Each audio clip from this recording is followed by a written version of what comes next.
My pastor had us say a prayer some months ago about having a burden for souls.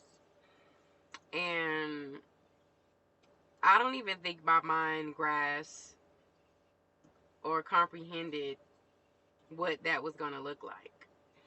And so, being that that was a prayer that I began to pray, then I realized that the Lord began to show me things in the spirit realm. He began to reveal things to me about other people. He began to show me things that people were struggling with.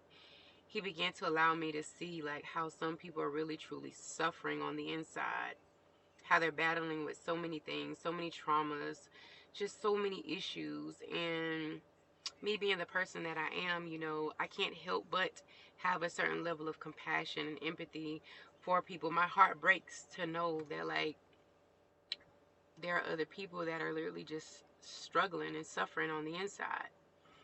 And a lot of times, we say, I want to be used by God. But do you really? Because oftentimes being used by God, it doesn't feel good. It's not pretty. And so here I am, reflecting. And I'm always interceding on the behalf of other people. When God begins to show me and reveal things to me about other people, and I begin to see them in the spirit realm, and I begin to see them beyond their flesh, then I begin to pray and war on their behalf because of the things that I know that they're dealing with, that they're battling. There comes this moment.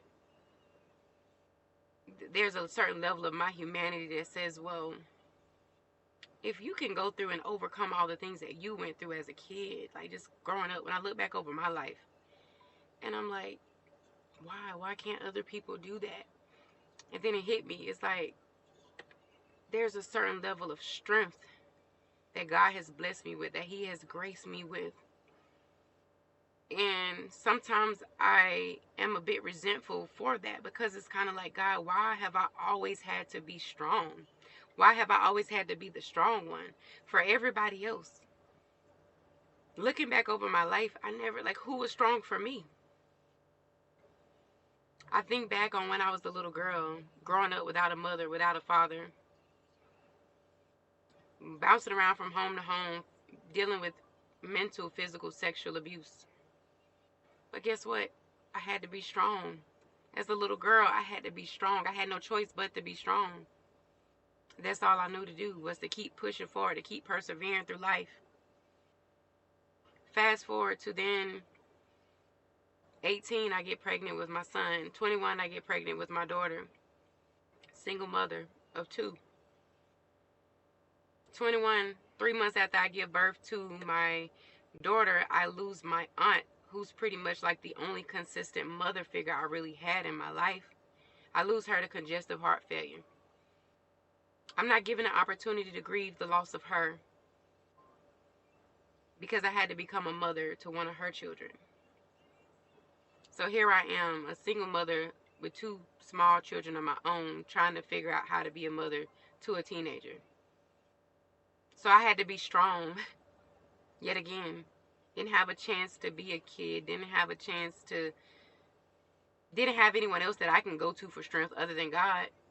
I had to be the strong one. So now I got to be the strong mother slash sister, raising my kids on my own, plus my sister slash cousin. So I get to this place where I'm just like, God, like, why is it that you always picking me to be the strong one for everybody else? Like, when do I get a chance to not have to be strong? But then, he gave me a different perspective as always, as usual. And it's like, I put that on the inside of you. You are special. I have called you for this very thing. And although at times it hurts when you're always having to be the one, the giver. And you wonder, like, when is it going to be my turn to receive? I know that time is coming. And yeah.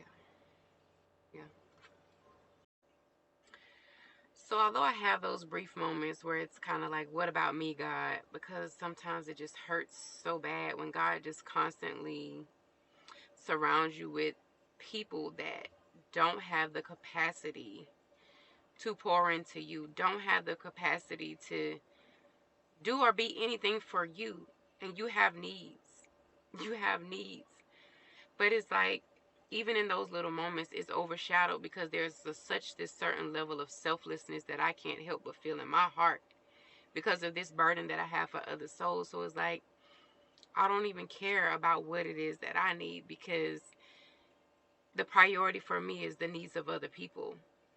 And I know that God has like placed people in my life, or placed me in their lives for a reason.